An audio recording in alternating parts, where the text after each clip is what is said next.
My name is Adam Hamilton. I'm the host of this podcast, Making Sense of Faith. And our aim is, as the podcast title says, to try to make sense of faith and to talk about how faith leads into everyday life. And I am so excited about today's podcast in particular. I believe that there are some of you watching this podcast whose lives are going to be changed as a result of this. And I believe that there are going to be people out there whose lives will not only be changed, but their lives will be saved because of this podcast. And so I'm excited about this. I had the opportunity, so I'm senior pastor at the United Methodist Church of the Resurrection in Kansas City, and I had the opportunity to hear the story of one of our church members earlier this spring, Jeff Reisinger, and he works at the University of Kansas Health System, and he is a senior executive there in HR, and I was just really moved by hearing his story and what he had done, something that was selfless, remarkable, and saving the life of another person. And he was very humble, and he didn't even want people to know the story. And finally, others said, "Hey, you've got to tell the story because there may be other people who will follow your example." And I'm so glad that he allowed that story to be told. Recently, he was on a broadcast of they have a television network at the University of Kansas Health System where they tell stories, and he was on this program. And I'm going to show you just about 2 minutes from a 30-minute television show, where you have a chance to see and hear a little more of what happened in Jeff's life and in the life of a man named Jeff Holm. Let's take a listen. You never know what will change the course of your life. For Jeff Reisinger, it was a Google search and then a pop-up ad. And this little pop-up ad kept coming up on the bottom of the computer screen that said, "Consider being a living liver donor." He didn't click the first time, but he eventually did. Hey, what is this? How does it really work? Jeff learned livers regenerate or grow back. A healthy person can donate and save someone else. It's called a living liver donation. The Hulls had never heard about it either until Jeff got gravely ill, and his son Josh stepped forward. He said, "You don't need to look for a donor for my dad, because I'll be the donor." But their blood types didn't match. Jeff Reisinger, a complete stranger who saw a pop-up ad, offered to be the donor. The miracle of being able to help someone, and it felt compelling to me. Josh donated to another stranger in need. He said, "Dad, we're going to save 2 people's lives." The chain of transplants took place at the University of Pittsburgh Medical Center back in January of 2023. Father and son walked the halls post-surgery and eventually figured out their mystery donor. Josh stopped by one night. And he came over near my bed and he just said, "Why?" And he didn't understand. I mean, he knew why he would donate to his dad, but he just asked why. It's the most significant thing I feel like I've done in my life, is to be a part of this process. Jeff Hull's life completely changed too. He's back to hunting and living a full life with grandkids. I feel wonderful. I just got back from a 10-mile bike ride. I lifted weights, did bands this morning, and went out hunted. Yeah, it's like another life. God give him a miracle. We talk about it every chance we get. It's something so special, and we feel like we've been given such a gift because of Jeff. But like you said, our Jeff has the opportunity now to watch our grandchildren grow up. What you get in your heart and soul from this process is far more than you give. And I would just encourage anybody that's in a position to think about this to realize that. All right. It's just an amazing story. I wish you could see all 30 minutes of it, but I'm so excited today to have with me Jeff Reisinger on our program, on this podcast. And in addition to Jeff Reisinger, who's a member of Church of the Resurrection, to have Dr. Sean Coomer. Dr. Coomer is the Senior Vice President and Chief Medical Officer at the University of Kansas Health System. He is also the Interim Chair of Surgery, and he, in the midst of doing all of that, still manages to do 2 or 3 surgeries a week and has done a lot of transplants. And so these guys are going to help us understand, like, what actually, if somebody's interested in being a living donor, what does that actually mean? So, Jeff, I want to welcome you first and say thank you for what you've done. Excuse me. And Dr. Coomer, thank you so much for being with us today. And I'm going to start with you, Jeff, and have you just tell us, like, again, why? Why did you do this? It's a crazy story. If you go all the way to the beginning, it was probably the spring of 2022, and I had been walking my dog in sandals, and my heel was hurting, and so I Googled what could cause heel pain. And as I was reading about that, this pop-up ad kept coming up from the University of Pittsburgh Medical Center and said, "Consider being a living liverno." And I had never heard of that. I didn't know you could do that, and I ignored it and ignored it. And two or three times following that, doing other searches, reading about other things, that same ad popped up again and again.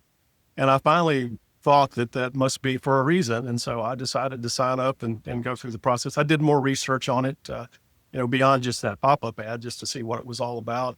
And it just seemed compelling to me to go check it out and see what might happen next. And so I did. And I probably went through, Dr. Coomer can talk about this more, but went through one of the most thorough medical reviews I've probably ever had in my life to get through that process. And made it through the process and got matched up with the Hall family.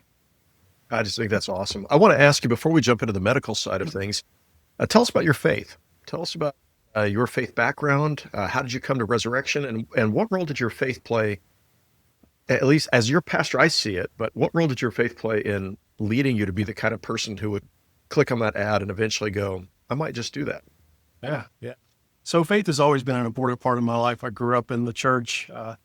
In college, I went to the Wesley Foundation. That was kind of the beginning of my Methodist faith. It was way back in those college days.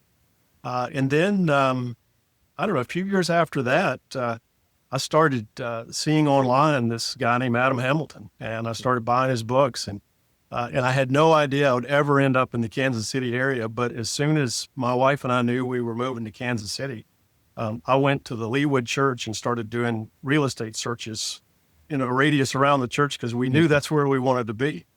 And so that's kind of how I got to Resurrection. And we have just loved it. It's, I can't say that my whole adult life that I've always been where I couldn't wait for Sunday to get here so I could go to church, but it's been that way for the last 3 years since I've been in Kansas City. That's so cool. Well, and where were you living before Kansas City? I was in Columbus, Ohio. Okay. I had the similar job at Ohio State that I have here at the University of Kansas Health System. Okay. And tell us what you do at the University of Kansas. I'm the senior vice president for HR. So all things HR for anybody who knows what that is for the health system. We have about 22,000 employees now, so we're a big health system. And it's God's really in everything for me. This is probably the last stop on my career, and it's by far the best one I've made along nearly 40 years of working now. So we're so happy to be a part of this health system. Well, we're so happy you're here too. And I want to say this for anybody who's a United Methodist who's watching, in particular, United Methodist clergy. Jeff is also a newly minted member of our staff parish committee. And so really appreciate his willingness to say, I want to be a part of that team. And our staff parish committee does a lot of great work. And in 5 years from now, I'm going to be retiring. And the fact that the staff parish committee is thinking about those things now. So I really appreciate your leadership here at Resurrection as well. Thank you, Jeff. We're trying to figure out a way to stop that whole retirement thing, but well, we'll see. Dr. Cooper, tell us about you. Tell us your background, where you're from, how long have you been at University of Kansas Health System? Sure. Well, first of all, thank you so much for having me. I'm honored to be here with you and give Jeff all the credit. I mean, he's an incredible person and a huge team member here at the health system, and boy, donating part of your liver, he couldn't ask for any more. I mean, it's the kind of person he is. But I grew up in Pittsburgh, Pennsylvania, and my parents are still there. They always will be. But then I went on my educational journey, and I stopped a lot of places along the way. First, Wake Forest for undergrad, and then I was in medical school and grad school at University of Virginia and University of Vermont. Went to University of Michigan in Ann Arbor for my general surgery training. Then I returned to Charlottesville, Virginia, where I did my fellowship in transplant and hepatobiliary surgery. And then I was hired as faculty. And as luck has it, and it's God's way, made me here to Kansas City. And that was back in 2011. I had a young family, first and fourth grade. They're now out of the house. They're Kansas Cityans, so we're empty nesting. So like Jeff, I've never been happier with my decision to come here to Kansas City, and this is going to be where I retire. It's a great city. That's awesome. I love that. And your background is Catholic. That's right. And you live, I know you said St. Agnes and also St. Anne's are your parishes here in Kansas City that you attend. That's right. That's terrific. Well, thank you for what you do. And, I always think of those of your doctors, you are an extension of Christ's healing ministry. I mean, that's what you do is what he spent more time healing than almost anything else. And what you do is to be the hands of God and bringing healing to people. And so thank you for everything you do. I just think that's really awesome. Well, let's jump into what happens. So, I have to admit, before I saw this video in the springtime, Jeff, I had no idea somebody could donate a part of their liver. It was not something I ever considered. And so I'd love for you to, Jeff, tell us about what the experience is like for somebody who's a donor. Because I'm hoping that there are many people listening who are interested or will be interested by the time we're done. What happens? Start from the beginning. What goes on? Yeah. So, something like a podcast like this catches your attention and creates that awareness. And that's the beginning. And then there's, as I mentioned earlier, a very thorough medical review process. And Dr. Kummerle, I've heard him talk about the fact that, the first premise of medicine is do no harm, and bringing this donor process, this person into it, challenges that a little bit. And so the medical professionals that deal with you are incredibly cautious to evaluate everything about your health, your history, your current status. There are so many tests and scans and MRIs to make sure that this process will be healthy for you and that the outcomes will be good. And so it is, for me, when I went to Pittsburgh, it was about 3 days of testing. I joke, and my wife will say it was not a joke, but I started that process. I called myself a claustrophobic needle baby. And you'll get over that a little bit because there's a few blood draws and IVs and lots of time in an MRI. I think our MRI capabilities are pretty good here. Where I was in Pittsburgh, I think it was the smallest one they could possibly make, and I spent a lot of time in there. And Oh man, wanted to get out of that, but you're treated so well and so well cared. There's somebody on the other end of that donation that's in bad health that needs what you're trying to do. But when you're going through that process, you get the feeling that everybody's attention is on you and your health and taking care of you and making sure that you're never put in harm. And the process is so thorough around that. And so that was the kind of the initial part. I want to turn to Dr. Kummer. Dr. Kummer, can you tell us in terms of, this is something I'm considering. I'm curious, talk about what those tests, how, so I'm 61 years old, am I eligible? What would be the things that would disqualify me? Talk about, for people who are curious, what kind of health do you need? Do you need to be an A+, perfect health at everything, or how's this work? Well, I thanks for the question. As Jeff mentioned, one of the tenets is first do no harm. But when you're operating on a living donor that doesn't need that operation, you're doing harm. Absolutely. So it ups the ante quite a bit, and we respect. But the process going through that, it is very thorough, because we don't want to have a situation where we put somebody in peril. So if you think about living donation for liver or for kidney, more simply for kidney, if we don't have good kidney function, or somebody has diabetes, that affects the kidney. So we wouldn't want to have that person donate, and then 10 years down the road, their diabetes has basically knocked off their only remaining kidney. So it's a very thorough exam, and there are lots of steps along the process. It usually starts with a phone call and a pre-screening, then it turns into some blood work and some matching, and then doing a little bit more investigation. There's labs on the individual, or images like Jeff mentioned, the MRI machine or CT scans. And then you meet about 1,000 people on the team. There's dietitians, pharmacists, living donor advocate, a very important person. They are independent from the medical team that assess the individual.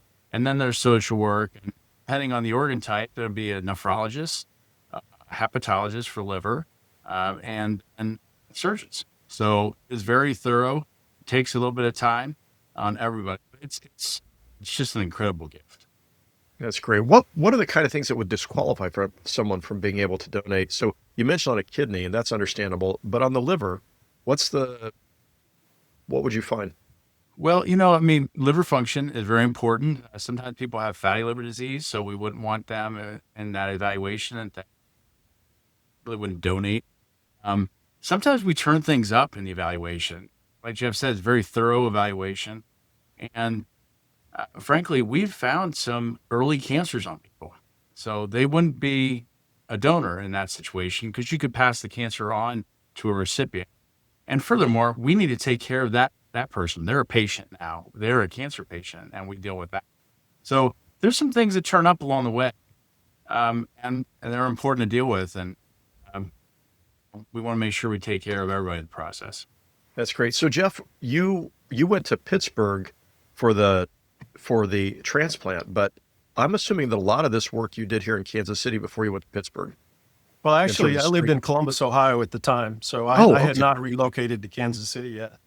Okay. And I had a great experience in Pittsburgh, so it's nothing against Pittsburgh, but knowing Dr. Coomer and his team, I would pick this team any day.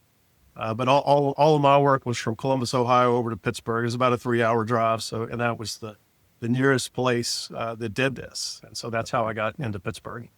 So if say people who are watching this and they live in Kansas City, they're interested in becoming living liver donors or kidney donors. Would they likely stay in Kansas City and all of this would happen here and it would be looking for transplant patients who are in need here in the Kansas City area? Or would they be looking at traveling to someplace like Pittsburgh or somewhere else for this transplant? Yeah, so it happens on both ways. If we talk about the donors, a lot of donors sometimes will come forward as, you know, my husband, my son and daughter need a transplant. So they're all coming with a pair, perhaps. And usually it's a situation where the donation usually happens where a recipient operation is going to happen. So, for instance, if we have a recipient that needs a kidney, for instance, and they live here, but their brother lives in Arizona, the brother from Arizona would fly here and be evaluated. We do some telehealth as well. And then the surgery would happen here. But subsequent follow-up, immediate follow-up is here in Kansas City, but then they would go back and we would talk to their physicians back in Arizona in this case. All right.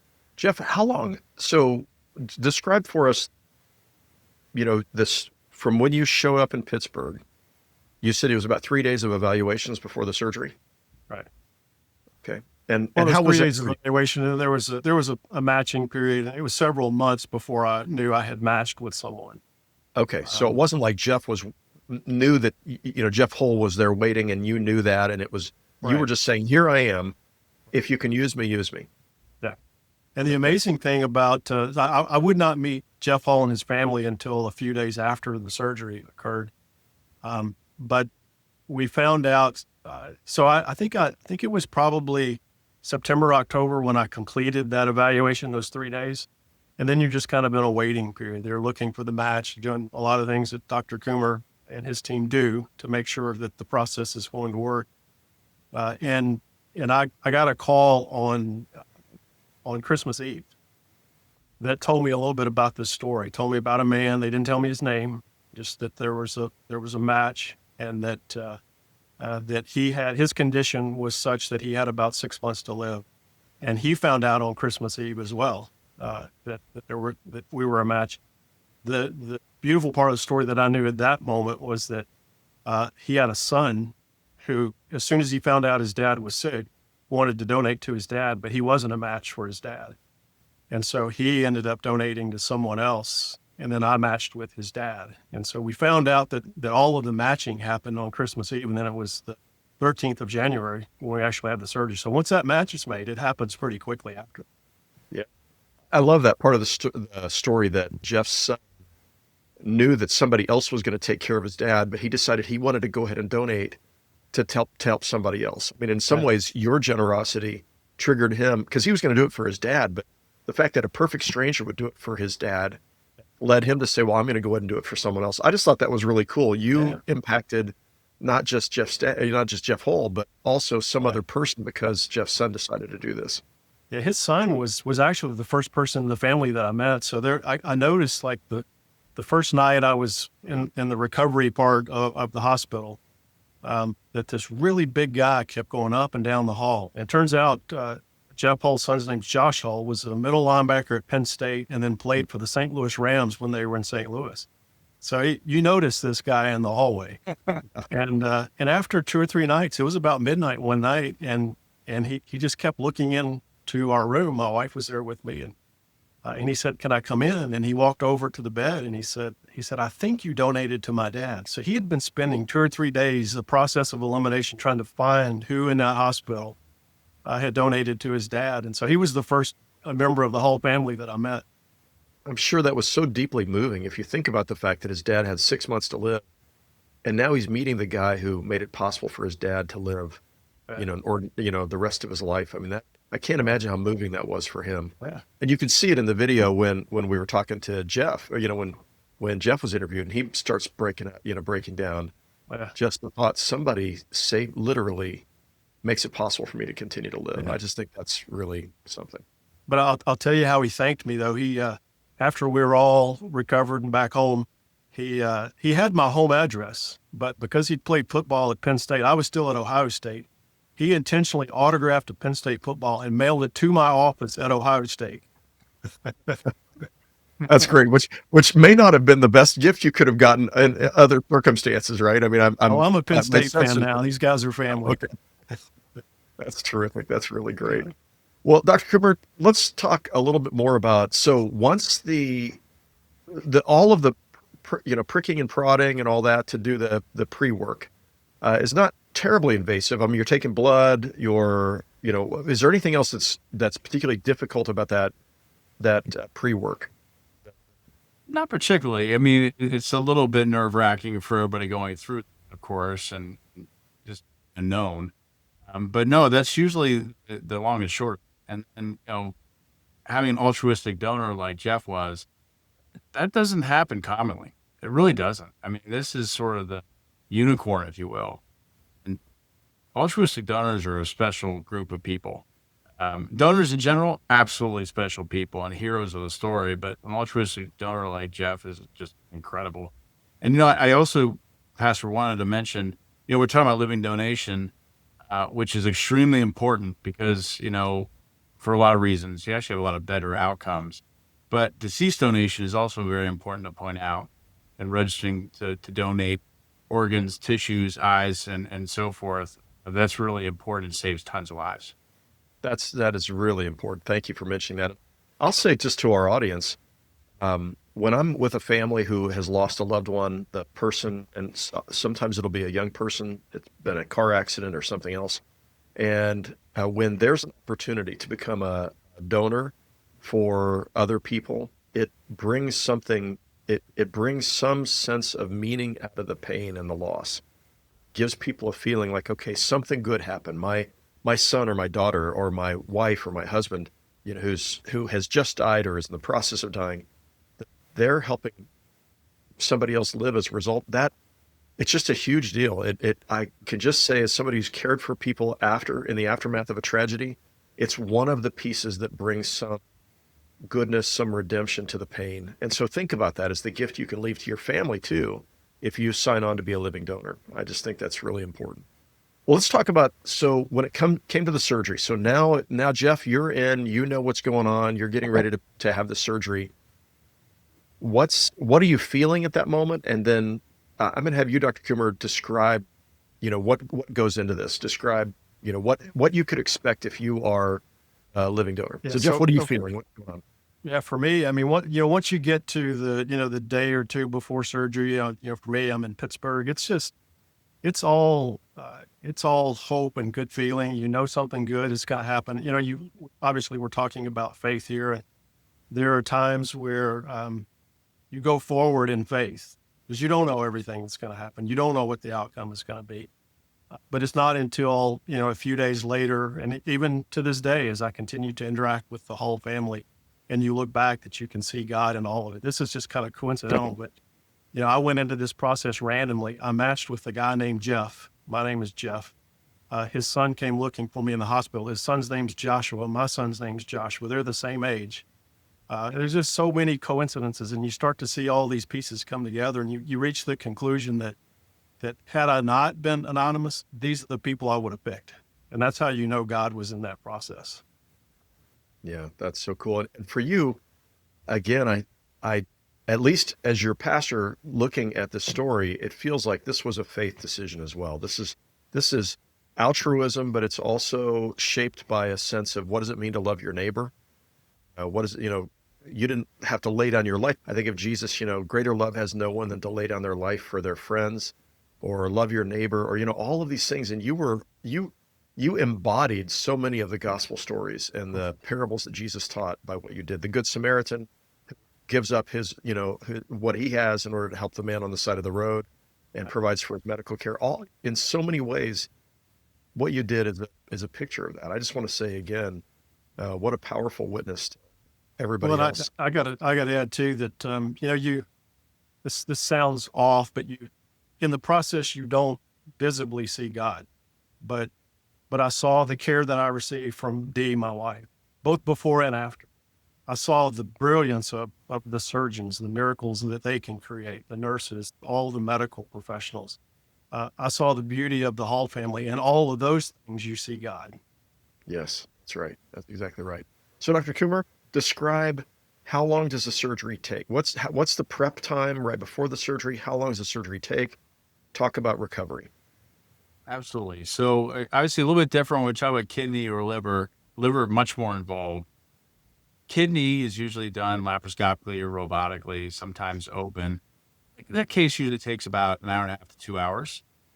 Patients are usually in the hospital for a couple of days, and they're on limited, restrictions for about 4 to 6 weeks. But they're up walking around and staying active. We want that. It's really important for their healing. Now, liver's a bit more involved. It's a very complex structure. There are 8 different lobes inside this one organ, and they each have duplication of services. So, a bile duct, a portal vein, an artery, every single one of those lobes of the liver. And so when you're donating, and there are different ways to split the liver, and that happens, if you're donating to a small child, usually you take the left lateral segment of the liver. You're trying adults, it's usually, not always, but usually a right side of the liver, which is quote unquote the larger half. It's about 55 to 60% of the total liver mass. This is a bit more involved. So the dissection in that case will take probably about 5-6 hours. It just depends on how it goes, how tedious it is, how complicated it is. And then that organ is removed from the donor, has to be flushed and go next door and reconstructed. So it's not a whole liver. So there's some reconstruction involved. And that's sewn into the vessels of the recipient. And that takes usually about, 2 hours or so, 2 to 3 hours. The recovery, I'll probably defer to Jeff. I mean, everybody recovers a little bit differently. Sometimes it's a few days in the hospital, sometimes be up to a week. So it just depends on how people are doing. So, Jeff, tell us about that. After the surgery, how long was the recovery period? And then either or both of you could answer this, but how long does it take until the liver regenerates? And so you've got a whole liver again. If you've lost 55% of your liver, what happens during that period of time where you don't have a full liver? And then how long does it take that full recovery? Yeah. So in terms of recovery, I was in the hospital for 5 days in Pittsburgh, and then we went back to Columbus, and I would say that it was probably about the 3-week mark that I felt my full energy again. One of the things they told me when I left Pittsburgh was that that your body is growing a new organ because it's regrowing what was taken out, and that consumes a lot of energy. So you're tired, you're sleepy a little bit during those first few weeks, but it was probably about that 3rd week mark that I felt like I was kind of back to normal. Still very guarded. You've got a wound that you're taking care of and looking after. But after about that 3rd week, I felt like I was back normal. And I think for me, it was, and Dr. Timmer can tell me if this is normal or not, but I think it was about 6 to 8 weeks, 80-90% of that liver volume had been replaced with the regrown liver. Yeah, the liver is an amazing organ. Usually healthy livers will actually grow back 80 to 90% of their original size. It usually takes about 5 weeks, 4 to 5 weeks.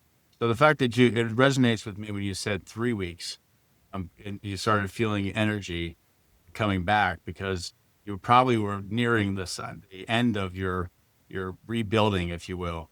And it does take energy, and we follow that. Really, ATP, adenosine triphosphate, so you get phosphate at the end. That's sort of the energy of our body, and that gets broken down and breaks off of phosphate to give energy. We actually look at the labs and watch the phosphorus go down, and that's a great sign because the liver is regenerating, and that's exactly what we want. But you're right; it takes an incredible amount of calories and energy. That's why you're wiped out. So during that period of time, when you first start off, you're now down to 45% of your previous liver size, I'm assuming capacity as well. What impact does it have on you during that period of time? Is your liver, is it such that it can work fine for your body with 45% capacity? Yeah, absolutely. What we always think about, and the textbook answer to this, with a healthy liver, you can take 75% of the liver out, and someone can live on 25% remnant liver, and then it grows back. But you really have to be careful because you can have a situation where you get a little bit of liver insufficiency while you're trying to build that. That's why it's very careful evaluation, whether there's fattiness in the liver or what the size of the liver is, the anatomy of the liver.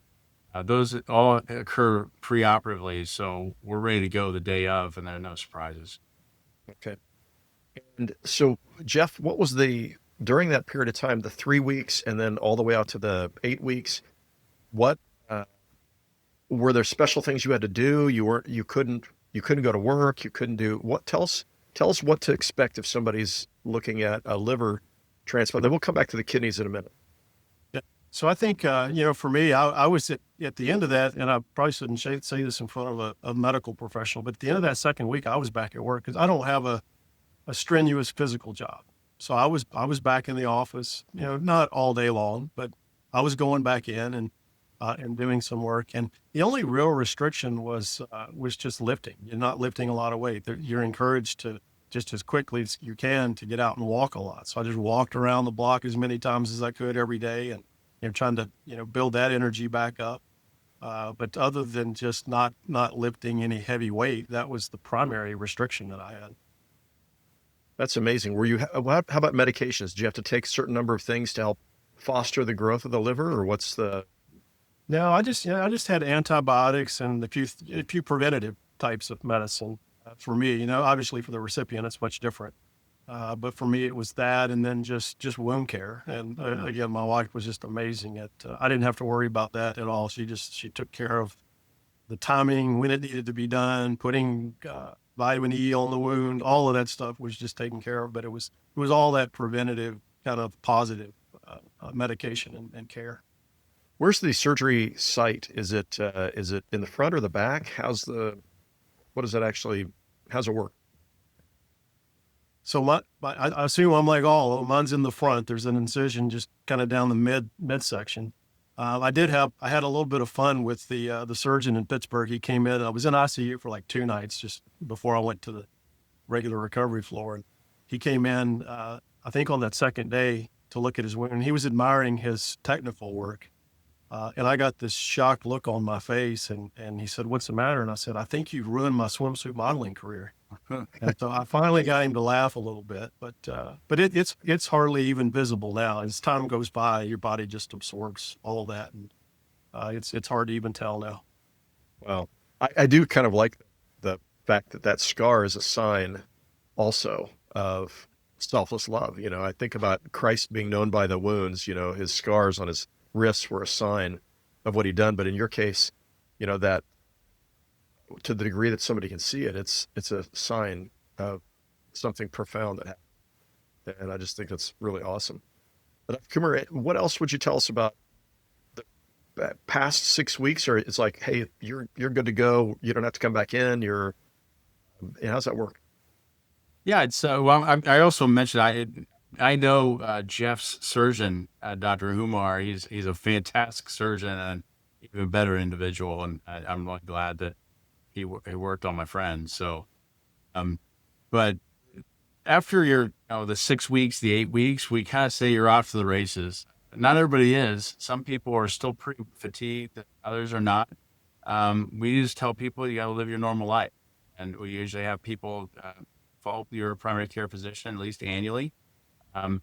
We want to make sure that things are diagnosed early and treated early. It's a little bit different in some ways. When you talk about somebody getting diabetes, well, we should really treat this very early and aggressively in someone that might have donated an organ. Talk about the kidney transplant. I think many people know that you can live on one kidney, but would you say a little more about that? What kind of capacity do we need, and how it works if you donate a kidney? What does that mean in terms of your lifestyle, anything else? And what happens? I think the fear people have, the thing that caught me about the liver transplant is like, oh, it grows back, but you don't grow back a second kidney. So what is that? What are the consequences of giving up one of those? The liver donation is it's incredible. It's much more technical. There's a lot more chance of complications. It's a tough one. It's a really tough one. But when you get through it, you're doing just fine. Talking about a kidney, we make sure we assess someone's kidney function beforehand. And so if someone has a little bit slightly depressed kidney function, we don't want to take away the second kidney because that could put them in extremis down the road. So most of the people that I hear from, the other kidney basically just starts to get some hyperplasia, starts functioning a little bit more, taking over most of these for two kidneys. Gets nearly to two kidneys, not quite. But people have great lifespan, no changes in that. They do really well. Most people, if anyone's been around somebody that's been on dialysis or has kidney disease on the way to dialysis, they slowly, gradually decrease their kidney function. They don't realize how tired and how this disease has ravaged them. So when we take a kidney out of a donor and put it into the recipient, you should see the recipients. They perk up and they're like, oh my gosh, I can't believe how I feel. I feel warm. They're just ready to go. And their donor is sitting there in extreme pain for a couple of days and they're tired. They basically feel like they're like almost like dialysis patients overnight by removing one kidney. But then it takes a few weeks, few months for that other kidney to pick up the function and they're totally normal. It takes a little bit of time. So still a couple of months before they're fully back to where they've been. Usually. And no limitations after that. They don't have to, like, you're good because your kidney has plenty of capacity. You're absolutely right. That's great. Anything else that we should know about this? If people are sitting listening to this going, I'm kind of thinking about this. Anything else you want to tell us, either of you? I'll give you some stats if that's okay. Yeah. When people on the wait list, there's over 100,000 people waiting at stage for organs. And there are about 48 to 50,000 transplants done, usually annually. But 13 people a day, every day, die waiting for an organ. And that's too much. We're not really making a dent because everybody keeps on adding to that wait list. If your time runs out, you run out. It's unfortunate. So when you talk about a living donor saving someone's life and have that connection is fantastic. It's also fantastic when I see deceased donor families meet the recipient, having someone listen to their husband, their spouse's heart by a stethoscope in somebody else's chest. That's incredibly moving. And like you said earlier, it's a continuation of a healing process. So every donor really deceased donor can save 8 lives and also enhance 75 more with tissue donation, et cetera. So, but living donation is so important because it basically, on average, saved years. Those organs function better than deceased donor kidneys or livers. Yeah. And tell me again, how many how many people receive an organ transplant every year? You said there's 100,000 people on the waiting list. What was the number who receive? Yeah, it's about 48 to 50,000 Okay. folks get transplant annually. But that's all comers. That's tissue transplant, that's bone marrow transplant, there's Yeah, it's not all organ. major organs like this. It's okay. Right.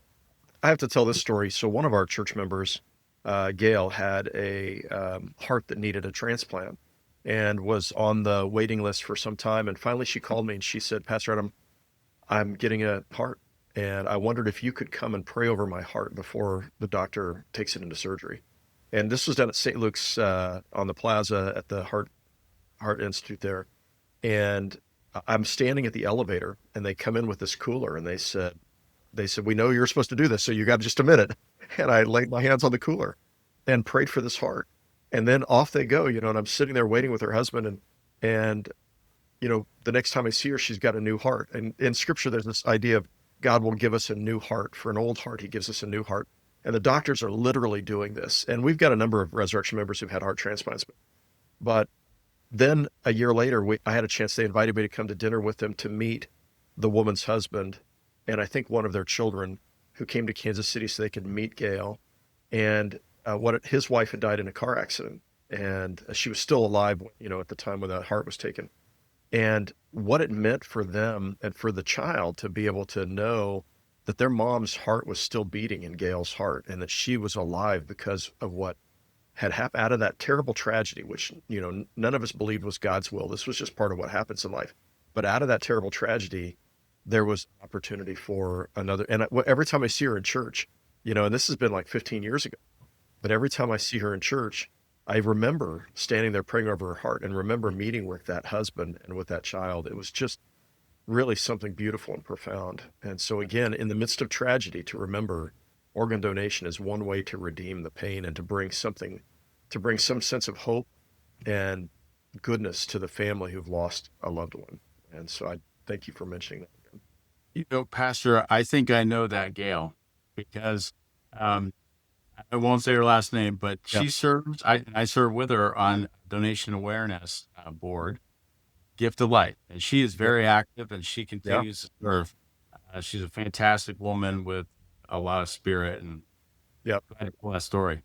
Yeah, me too. That's really great.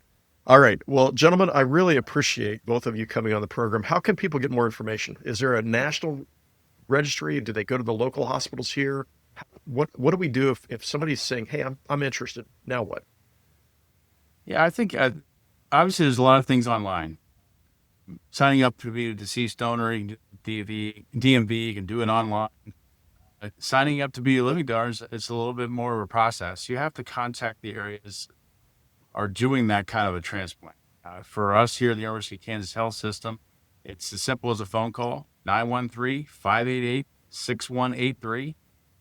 That will get you in directly into our transplant center, and then you ask that you're interested to be a living donor, and then they'll get you over to that coordinator and begin the process, or at least just the education. Yeah. Okay, that's good to know. And if you're living outside of the Kansas City area, reach out to one of your hospitals in your area and ask. They'll know who to reach out to. Or you could probably search online. In most cities, is there a national, place you reach out to? Yeah, certainly the government, we're regulated by the Department of Health and Human Services, so HHS.gov or HRSA, HRSA.gov. Those are national things you can look up, and you can look up every transplant center in the United States and all their statistics and everything they do. That's great. Jeff, I want to ask you, did you feel in any way like I wanted to do this because I'm thinking about this. My kidney wouldn't be a go because I've had some kidney stones and some minor kidney stuff. But I'm thinking about this on the liver side. I talked to my wife about it and said, this is something I'm thinking about too. And on the one hand, I think what a powerful way to live out my faith. When I'm a blood donor, doing all that, I'm a registered for if I die, people can have whatever organs they want. But to think about this, and I think I'm both, on the one hand, I feel like, yes, I want to do this. On the other hand, a little anxious. Did you feel any anxiety as you were going into this? I really didn't, because I on the morning medical update, I kind of joked that my my wife did 100% of the worrying for me, so I didn't have to.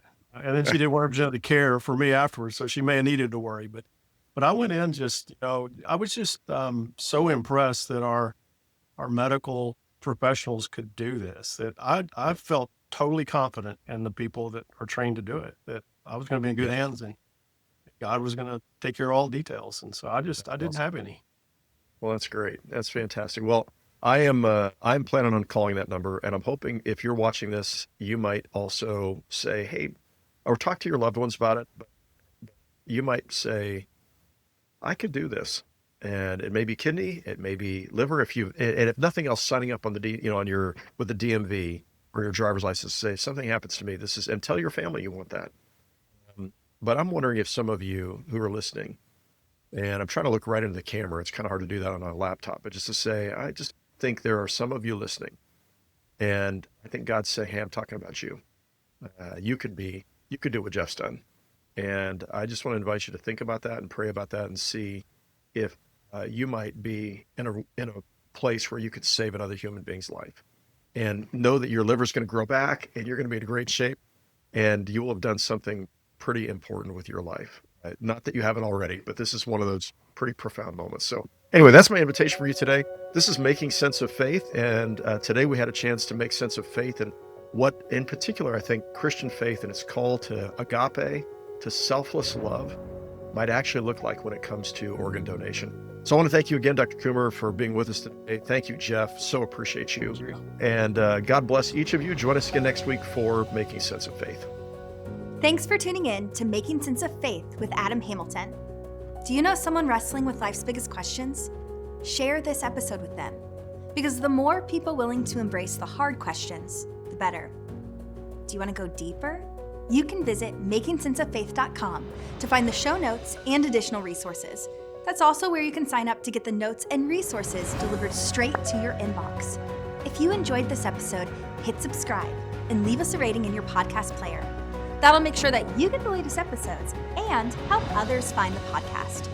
You can also subscribe to our YouTube channel. Hit that notification bell to catch future episodes and videos there. Until next time, remember that your questions matter. Doubts are normal, and making sense of faith is a lifelong journey. We'll see you on the next episode of Making Sense of Faith.